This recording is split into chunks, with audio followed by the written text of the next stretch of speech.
Hello friends, I am Aditya and you are watching German class. Sentence बनाने में problem आती है। पढ़ता हूं तो याद हो जाते हैं, लेकिन जब मैं बोलता हूं तो सेंटेंस मुझे याद नहीं आते हैं, वोकैबुलरी याद नहीं आती है, सही समय पर सही वर्ड याद नहीं आता है। ग्रामर तो मेरी बहुत अच्छी है, I can read well, I can write well, but when I speak I forget the words. मुझे वर्ड्स टाइम पे याद नहीं आते हैं। सेंटेंस को मैं डायरेक्ट इंग्लिश में ट्रांसलेट कर लेता हूँ, जो कि गलत है। तो वोकैबुलरी मेन प्रॉब्लम है। आपके भी यही प्रॉब्लम है ना? ये वीडियो देखना, अलग से प्लेलिस्ट बनाई हुई है मैंने सेपरेट व्हाट्सएप्स पे, वोकैब को कैसे इंप्रूव करना है उसको जरूर देखना। वोकैब इंप्रूव होगी तो सब कुछ धीरे धीरे आएगा, बोलना भी और लिखना भी। शुरू करते हैं आज की क्लास, नए वर्ड सीखते हैं। आउसडम क्रांकन हाउस एंटलासन। एंटलासन मतलब डिस्चार्ज होना। कहाँ से? क्रांकन हाउस से। प्रेपोजिशन क्या? आउस। डिस्चार्ज फ्रॉम द क्रांकन हाउस। ओके, द पाशिएंटन एंटलासन आउसडम क्रांक हाउस। ठीक है, पेशेंट जो है वो डिस्चार्ज होते हैं, पेशेंट पाशिएंटन। ठीक है, तो यहाँ पे हम परफेक्ट भी बना सकते हैं। एंटलासन वर्ब है, इसका परफेक्ट भी सेम रहता है।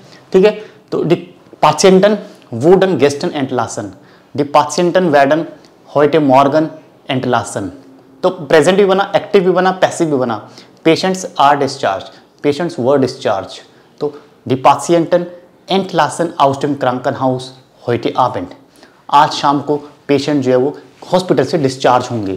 ठीक है, डिस्चार्ज होना, आउसडम क्रांकन हाउस, याद रखना, from the hospital, patient discharge from the hospital. Medicine से स्प्राख, मेडिकल लैंग्वेज। प्रॉब्लम होती है, डॉक्टर ने पर्चे में क्या लिखा है, बीमारी क्या है, सही से समझ नहीं आता। डॉक्टर्स की हैंड राइटिंग तो वैसे भी समझ नहीं आती है। हैंड शिफ्ट, हैंड शिफ्ट किसकी? डॉक्टर्स की हैंड राइटिंग क्या बोलेंगे? Hand shift. किसकी समझ नहीं आती? डॉक्टर्स की। आर्स्ट, हैंड शिफ्ट समझ नहीं आती। क्या है वो? मेडिसिन से स्प्राख, मतलब मेडिकल लैंग्वेज है। स्प्राख होती है मेडिकल लैंग्वेज है, मेडिकल टर्म है। डॉक्टर्स ने अपने कुछ टर्म्स यूज करी है, वो शायद पेशेंट का नॉर्मल इंसान को नहीं समझ आएगी। तो वर्ड इज मेडिसिन से स्प्राख। सिर्फ उन्हीं को समझ आती है जो उस फील्ड से रिलेटेड है ना। ऐसे टेक्निकल आईटी जो फील्ड के इंजीनियर है, जो आईटी बैकग्राउंड के, उनको भी कुछ अलग टेक्निकल टर्म्स होती है, वर्ड्स होते हैं, वो आपको सीखने पड़ते हैं। यही लैंग्वेज है, दिस इज द लैंग्वेज। यहाँ पे वर्ड है मेडिसिन से स्प्राख, मेडिकल लैंग्वेज। तो patients are unable to understand, normal person is unable to understand. Okay, nicht jede Person kann das verstehen, every person cannot understand. Die viele Menschen haben Problem damit, viele Menschen haben Problem mit der Medizin Sprachen. तो क्या होता है, हम situation में आ जाते हैं, हम एक ऐसी सिचुएशन में आते हैं जो बहुत स्विरिश है, डिफिकल्ट है।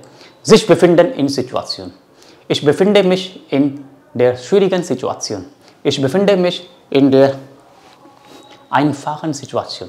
सिचुएशन एक डिफिकल्ट भी होती है, एक ईजी होती है, लाइस्ट भी होती है।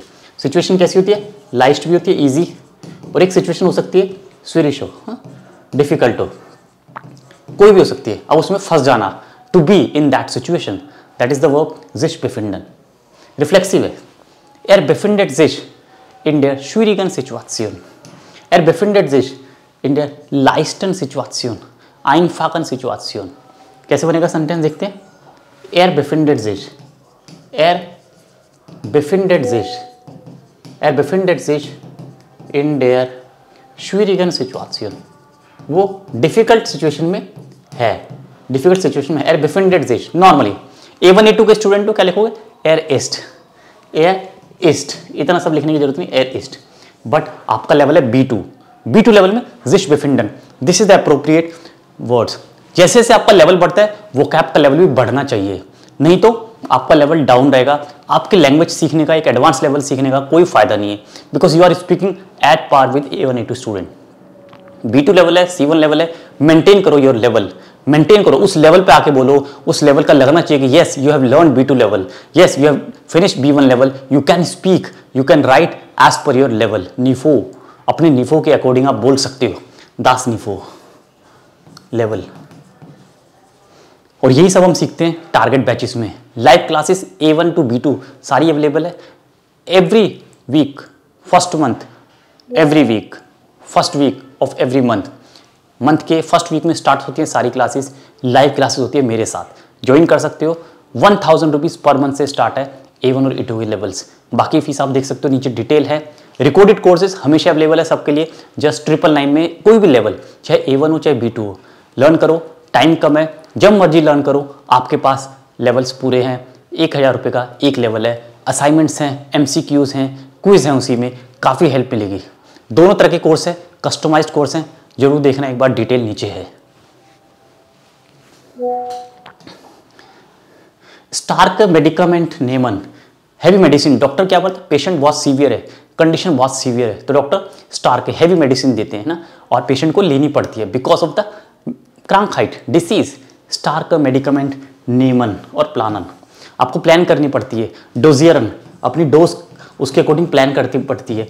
दिन में कितनी बार लेना है, आइनमाल, स्वाइमाल, एक बार लेना है तो आइनमाल, 2 बार लेना है तो स्वाइमाल, ठीक है। आमटाग मतलब दिन में 2 बार, स्वाइमाल, आमटाग। तो ठीक है, आपके मेडिकामेंट डोजियरन, आपने डोज प्लान करिए अपनी, प्लानन। सो स्टार्क मेडिकामेंट नेमन, meine Freunde nehmen starke Medikamente, weil sehr krank ist, weil sie sehr krank sind.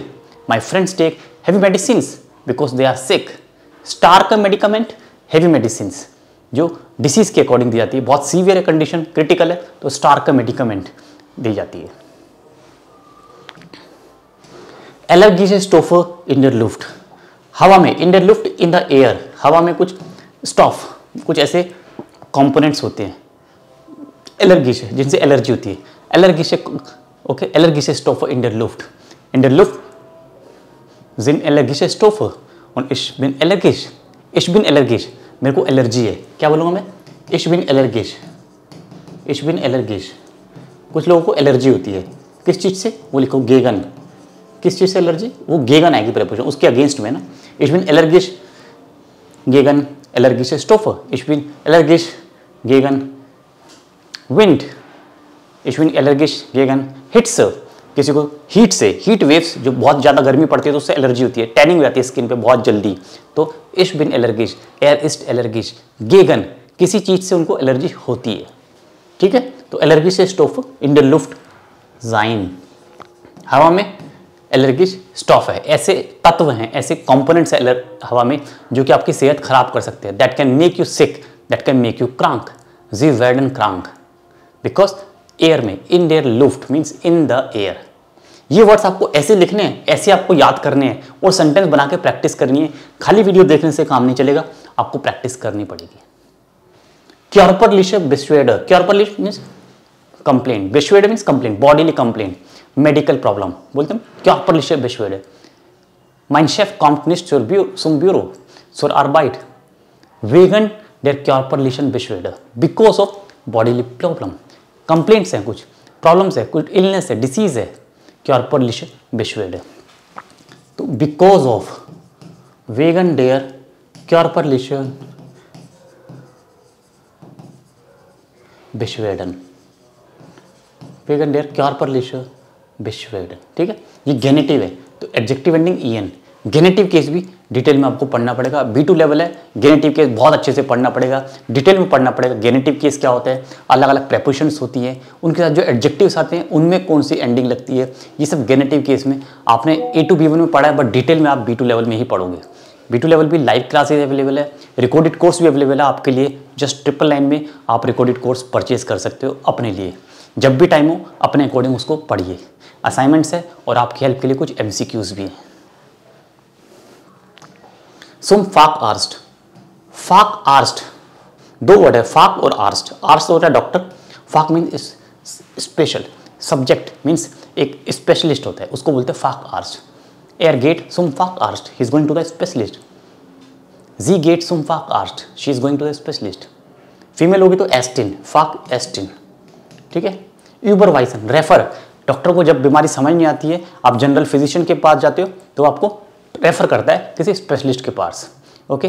एर हार्ट मियर सुम फाक आर्स्ट यूबरवीसन, ही हैज रेफर्ड मी। यूबरवाइसन क्या है, प्रेजेंस, परफेक्ट क्या होगा, यूबरवीसन, ही हैज रेफर्ड मी, उसने मुझे रेफर्ड किया है, कहाँ पे किया, सुम फाक आर्स्ट, एक स्पेशलिस्ट के पास, ठीक है।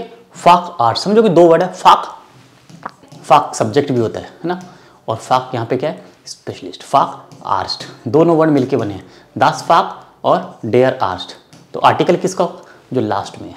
फीमेल होगी डॉक्टर तो एस्टिन है, तो डी फाक एस्टिन। फीमेल स्पेशलिस्ट भी होती है ना, और मेल भी होते हैं स्पेशलिस्ट, जैसे गायनिकोलॉजिस्ट, एस्टिन, मेल भी होते हैं फीमेल भी होते हैं। तो हर एक स्पेशलिस्ट मेल और फीमेल दोनों हो सकते हैं। ये वांडन साइट कॉस्टन, किसी काम को करने में आपको बहुत टाइम लगता है, lot of time, it consumes lot of time. Das kostet mich viel Zeit. Diese Arbeit kostet mich viel Zeit. Diese Aufgabe kostet viel Zeit. Site cost and means बहुत ज़्यादा टाइम लगना, बहुत ज़्यादा टाइम कंज्यूम करना। ठीक है, मेरे पास इतना टाइम नहीं है, बस इसमें बहुत टाइम लगता है, तो I will do it later. This is the vocab P2 level, check your level. इसी लेवल का आपको पढ़ना है, ऐसे ही आपको सीखना है। तो वोकैब की प्लेलिस्ट है, वीडियोस बहुत सारी हैं आपके लिए, ग्रामर की, एग्जाम टिप्स हैं, स्पीकिंग की टिप्स, राइटिंग एग्जाम, श्राइवन हो, गोएथे हो, टेल्क हो, सारे एग्जाम के टिप्स अवेलेबल है। जाके चैनल को देखो, लाइक करो, सब्सक्राइब करो। नीचे लिंक है इंपॉर्टेंट, टेलीग्राम, इंस्टाग्राम फॉलो जरूर करना, वहाँ से भी बहुत इंपॉर्टेंट आपको नॉलेज मिलेगी। Thank you so much. auf Wiedersehen, bis bald।